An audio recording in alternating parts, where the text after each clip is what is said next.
আসসালামু আলাইকুম বন্ধুরা, আজকে আবার একটা রান্নার রেসিপি নিয়ে আপনাদের সামনে চলে এসেছি। তো বন্ধুরা, আজকের রেসিপি হলো সর্ষে ইলিশ। তো আজকে ইলিশ মাছের রেসিপি বানিয়ে আপনাদের সঙ্গে শেয়ার করব। আপনারা পুরো ভিডিওটা দেখতে থাকুন। তো বন্ধুরা, কাছে দূরে দেশ বিদেশে যে যেখান থেকে আমার এই ভিডিওটা দেখতেন, সবাইকে আমার অন্তর থেকে অনেক অনেক ভালোবাসা, অভিনন্দন। তো আশা করি আপনারা সবাই ভালো আছেন বন্ধুরা, আর আপনাদের ভালোবাসায় আমরা খুব ভালো আছি। তো বন্ধুরা, ইলিশ মাছ তো অনেকে অনেক রকমভাবেই রান্না করে থাকেন, তো আমার মতো করে একবার রান্না করে দেখুন। তো চলুন বন্ধুরা, মূল পর্বে যাওয়া যাক। তো এই যে আজকে ইলিশ মাছ নিয়ে এসেছিল, তো ইলিশ মাছটাকে যে প্রথমে ঢেলে নিলাম, তারপরে পরিষ্কার করে ধুয়ে নিয়ে চলে এসেছি বন্ধুরা। তো ইলিশ মাছের মাথাটুকু আজকে রান্না করব না, সেটা রেখে দিয়েছি। তো এই যে এখানে আমি 6 পিস ইলিশ মাছ নিয়েছি। তো মাছটাকে একদম পরিষ্কার করে ধুয়ে নিয়ে চলে এসেছি। আর এখানে এই যে উপকরণগুলো আছে, খুবই সামান্য উপকরণ। ইলিশ মাছ রান্না করতে গেলে কিন্তু খুব একটা মশলার প্রয়োজন হয় না বন্ধুরা, খুব অল্প মশলায় রান্না হয়ে যায়, যেহেতু ইলিশ মাছের একটা সুগন্ধই আলাদা। হাতে 10 মিনিট সময় থাকলেই কিন্তু ইলিশ মাছের এই রেসিপিটা যেই সেই বানানো যায়, আর খুবই অল্প মশলায়। তো তারপরে মাছটাকে আমি যে লবণ আর হলুদ খুব ভালো করে মাখিয়ে নিলাম। মাখিয়ে নিয়ে আমি 10 মিনিটের জন্য মাছটাকে রেস্টে রেখে দেবো, যাতে করে লবণ হলুদটা মাছের মধ্যে ঢুকে যায়। তারপরে এখানে নিয়ে নিলাম একটা মিক্সারের বোল। তো প্রথমেই দিয়ে দিলাম 3 চামচ মতো কালো সরিষা, আর 2টো কাঁচা লঙ্কা, আর দিয়ে দিলাম অল্প করে একটু লবণ। তো আর দিয়ে দেবো এখানে অল্প করে একটু জল দিয়ে দেবো, দিয়ে আমি এটাকে পেস্ট করে নেব।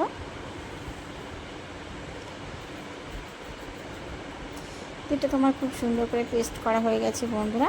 এই মশলাটাকে এবারে আমি একটু ছেঁকে নেব। যেহেতু কালি সর্ষের একটা খোলা থাকে, আর খোলাটা হয় মোটা, রান্না করলে খোলাগুলো একটু বেশি চেয়ে থাকে। তাছাড়াও মানুষের হজমের পক্ষে এটা ক্ষতিকারক। অনেকে হয়তো সর্ষের খোলা খেলে পেটটাকে ভারী করে, সেই জন্য আমি এটাকে ছেঁকে নেব। তো চাটনির সাহায্যে আমি খুব সুন্দর করে ছেঁকে নিলাম বন্ধুরা। তারপরে এদিকে আমি কড়াটা বসিয়ে দিলাম। কড়াটা আমার গরম হয়ে গেছে, আর এখানে আমি দিয়ে দিলাম পরিমাণ মতো সরিষার তেল। তো তেলটা আমার এদিকে গরম হয়ে গেছে।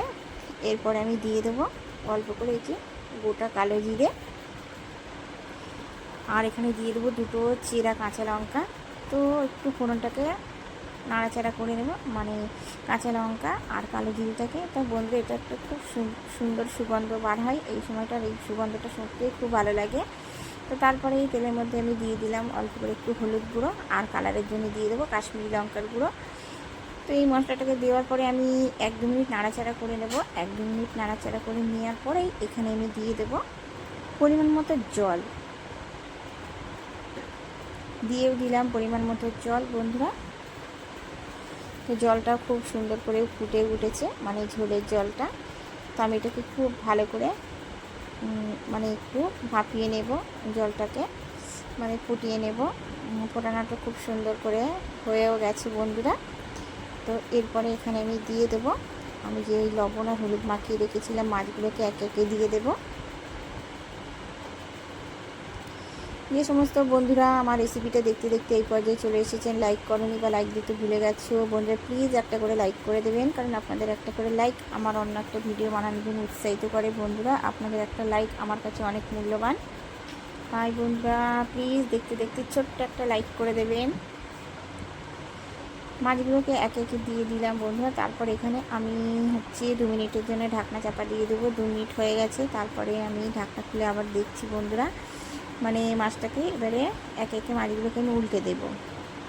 যেহেতু ইলিশ মাছ খুবই নরম, এটা খুব বেশিক্ষণ ধরে রান্নার প্রয়োজন নেই বন্ধুরা। হালকা মশলাই কিন্তু ইলিশ মাছে রান্না হয়ে যায়, আর হালকা মশলা দিলেই কিন্তু ইলিশ মাছের ঝোলটা দিয়ে কিন্তু 1 প্লেট ভাত নিমেষেই খাওয়া হয়ে যায় বন্ধুরা। তো মাছগুলোকে এদিকে আমি একে একে উল্টে দিলাম। আমার এখন লবণের প্রয়োজন হয়নি, আর আশা করছি লবণের প্রয়োজন হবে না বন্ধুরা, যেহেতু মাছটাকে লবণ মাখিয়ে রেখেছিলাম আর সর্ষেটা পেস্ট করেছি, লবণ দিয়ে রেখেছিলাম, সেই জন্য আর লবণের প্রয়োজন হয়নি। তো তারপরে এই যে সর্ষেটাকে বেটে রেখেছিলাম, সর্ষের কাঁচা লঙ্কা, তো সেটাকে আমি দিয়ে দিলাম। এবারে খুব ভালো করে আমি আবার 2-4 মিনিট ধরে ফুটিয়ে নেব।